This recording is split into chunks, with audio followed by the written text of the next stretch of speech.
Hello, আমি মোনা চলে এসেছি সকালবেলা টিফিন বানাতে। শীতকাল পড়ে গেলেই না বেগুন খুব টেস্টি পাওয়া যায়। তো আমরা লাস্ট দিন হাটে গিয়ে বেশ কয়েকটা বেগুন কিনে এনেছিলাম।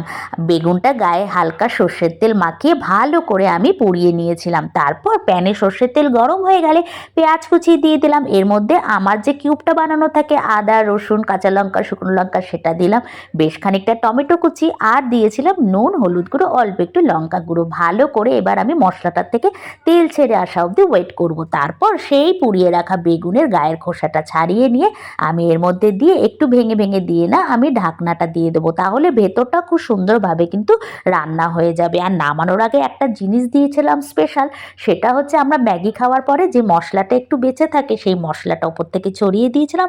আর বেশ খানিকটা ধনেপাতা কুচি। তোমরা এইভাবে বানিয়ে খেয়ে দেখো বন্ধুরা, শীতের সময় কিন্তু রুটি পরোটার সাথে খুব ভালো লাগে।